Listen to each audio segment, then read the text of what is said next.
Coucou, c'est Nathalie de la Villa des Cœurs Brisés. Écoutez, je vous fais un très gros bisou à tous les lecteurs de MCE. Alors, la Villa des Cœurs Brisés, c'est un petit peu particulier, c'est différent de toutes les télés que j'ai fait jusqu'à présent.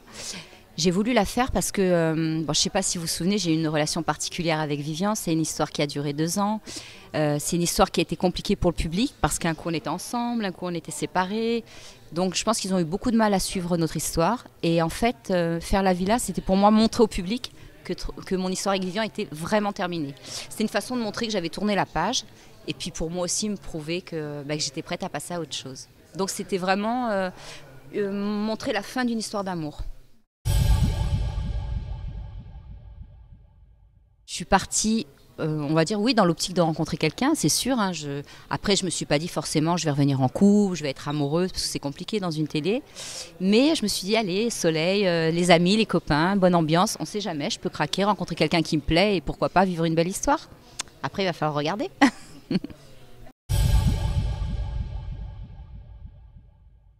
Alors, au départ, quand on m'a parlé de coach, c'est compliqué parce que j'ai quand même 45 ans.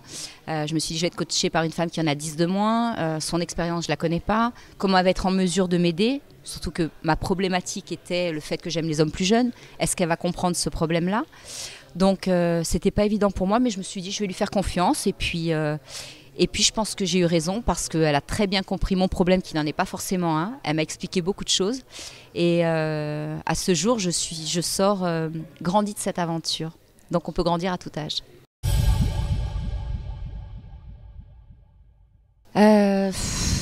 C'était compliqué pour moi par rapport à Vivian, donc il savait que j'allais participer à cette émission. Tout comme lui avait postulé, il aurait pu y participer aussi, il y serait allé. S'il avait pu, il y serait allé.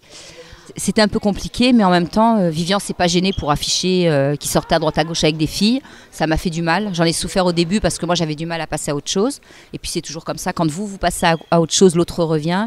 Et quand c'est vous qui êtes seul, c'est l'autre qui revient. Enfin bref, c'est un cercle infernal. Donc je me suis dit que justement m'afficher, de dire aux gens, regardez, je passe à autre chose, c'est peut-être vraiment le moyen de tourner la page. On va dire que c'est même une grosse vengeance. Allez, il faut être honnête, hein. On reste des femmes avant tout. Hein. Mais non, mais je ne pensais pas lui faire du mal en faisant ça. Et c'est vrai que vous verrez, je démarre cette aventure en lui écrivant une lettre. On est toujours en contact. Bon là, depuis quelques jours, on est un petit peu brouillé parce qu'il me fatigue, il me dit toujours la même chose et que j'ai besoin de prendre du recul parce que le problème, c'est que je me dis que tant qu'on restera en contact l'un et l'autre, on aura du mal à avancer. Donc lui, il a besoin de refaire sa vie, d'avoir quelqu'un.